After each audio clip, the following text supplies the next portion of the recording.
Free hand paint ক্লাসের দ্বিতীয় ব্যাচের আজকে হচ্ছে 5 নাম্বার ক্লাস। আর আজকের ক্লাসে হচ্ছে একটা পাঞ্জাবি আর্ট করে দেখাবো আপনাদেরকে। পাঞ্জাবি ডিজাইনটা থাকবে একদমই মাঝ বরাবর, এই জন্য হচ্ছে এখানে আমি দাগ টেনে নিয়েছি দুই পাশ থেকে এবং নিচ থেকে, যাতে একটু বাঁকাতারা ডিজাইনটা হয়ে না যায়, একদমই সোজা যাতে ডিজাইনটা হয় এবং এই লাইনের মধ্যেই যাতে সীমাবদ্ধ থাকে, এই জন্য আমি প্রথমেই কিন্তু হচ্ছে দাগটা টেনে নিয়েছি। তো এরপর হচ্ছে এই ডিজাইনটা আমি সাদা কালারটা দিয়ে করব। আর পাঞ্জাবির কাপড়টা ছিল হচ্ছে খাদি কাপড়। পাঞ্জাবির কালারটা ছিল সি গ্রিন কালার, আর এখানে সি গ্রিন কালারের উপরে আমি সম্পূর্ণ ডিজাইনটা হচ্ছে সাদা কালারটা দিয়ে করব। এতে কিন্তু ডিজাইনটা অনেক সুন্দরভাবে ফুটে উঠবে। আর এটা কিন্তু একটা কাস্টমাইজড ডিজাইন ছিল।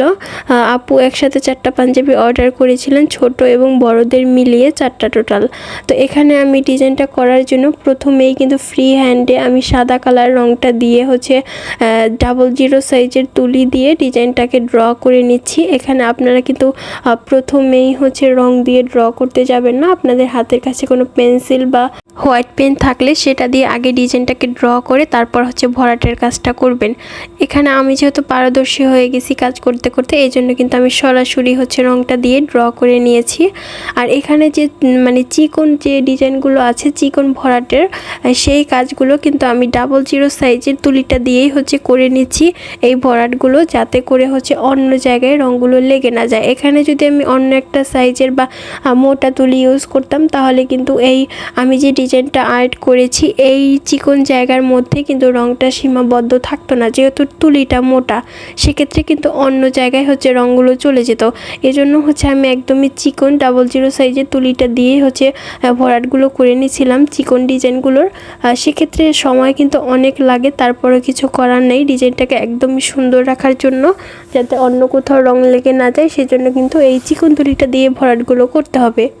একটু বড় যে ডিজাইনগুলো দেখতেছেন ওইগুলো কিন্তু আমি নিজেই হচ্ছে ফাঁকা রাখতেছি, কারণ হচ্ছে ওই ডিজাইনগুলো যদি 00 সাইজের তুলি দিয়ে হচ্ছে ভরাট করতে যাই, তাহলে কিন্তু ডিজাইনের ফিনিশিংটা একটু সুন্দর আসবে না এবং ওগুলো হচ্ছে ভরাট করতে অনেক বেশি সময় লেগে যাবে। এজন্য হচ্ছে আমি ওইটার ক্ষেত্রে হচ্ছে একটা মোটা তুলি ইউজ করব, 5 নাম্বার তুলি। 00 সাইজের তুলি থেকে কিন্তু 5 নাম্বার তুলিটা মোটামুটি একটু মোটা, এই জন্য হচ্ছে ওই তুলিটা দিয়ে ফিনিশিংটাও সুন্দর আসবে এবং ডিজাইনগুলো হচ্ছে ভরাট খুব দ্রুত হয়ে যাবে। এই জিনিসগুলো কিন্তু আপনাদেরকে খুব ভালোভাবে শিখতে হবে এবং মনে রাখতে হবে যে কোন ডিজাইনের ক্ষেত্রে কোন তুলিটা ইউজ করা হয় এবং কোন ডিজাইনের ক্ষেত্রে কোন তুলিটা ইউজ করলে আপনাদের সময় খুব কম লাগবে। এই সব হচ্ছে জিনিস, খুঁটিনাটি বিষয়গুলো কিন্তু খুব ভালোভাবে হচ্ছে শিখে তারপর হচ্ছে কাজগুলো করতে হবে।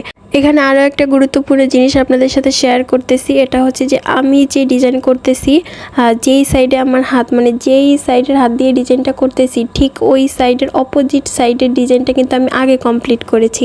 এটার কারণটা আমি এখন বলতেছি, কারণ হচ্ছে যে আমি যেই সাইডের হাত দিয়ে ডিজাইন করতেছি এই পাশটাতে যদি আমি আগে ডিজাইন করতাম, তাহলে দেখা যায় যে অপোজিট সাইডে হচ্ছে ডিজাইন করতে গেলে আমার হাতে রং লেগে যেত বা হাত উঁচু করে হচ্ছে কাজ করতে হতো যাতে আমার হাতের রং লেগে না যায়। এর ফলে কিন্তু আমি ডিজাইনটা করতে কিন্তু একটা আনকমফর্ট ফিল হতো এবং ডিজাইনটা কিন্তু সুন্দর হতো না, ফিনিশিং ভালো হতো না, মনেই হতো যে তাড়াতাড়ি কাজটা শেষ করতে পারলেই বাঁচি।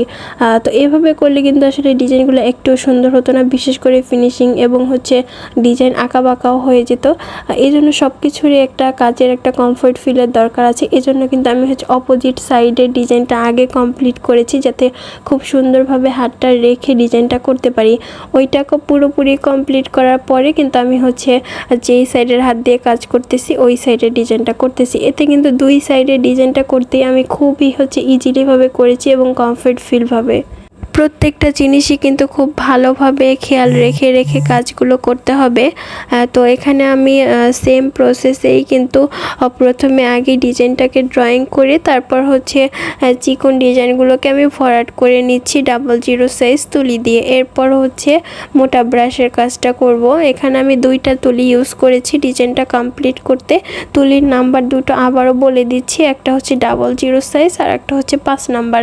আপনারা হচ্ছে সম্পূর্ণ ভিডিওটা দেখবেন। অনেকে তো ভিডিও না দেখেই জিজ্ঞাসা করে বা কমেন্ট করে বসে কোন নাম্বার তুলি ইউজ করেছেন। আমি কিন্তু প্রত্যেকটা ভিডিওতেই হচ্ছে তুলি যখন ব্যবহার করি তখন হচ্ছে তুলির নাম্বারগুলো হচ্ছে বলে দিই। সি গ্রিন কালার কাপড়ের পাঞ্জাবিতে কাজ করতেছি। এটা যেহেতু ডার্ক কালার, তো আমরা অনেকেই জানি যে ডার্ক কালার কাপড়ে কাজ করতে গেলে বিশেষ করে সাদা কালার দিয়ে সেক্ষেত্রে হচ্ছে 2বার করে কোট দিতে হয়।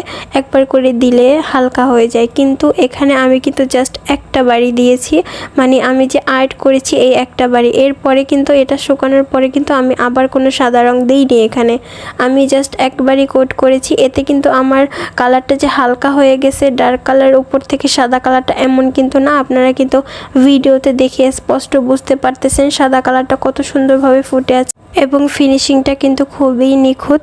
তো এটার একটা টিপস হচ্ছে যে আপনারা সাদা কালারটা খুব বেশি পাতলা করবেন না। পাতলা করে সাদা কালারটা দিলেই হচ্ছে 2বার করে কোট করতে হয়, মানে একবার দেওয়ার পর হচ্ছে হালকা হয়ে যায় কালারটা।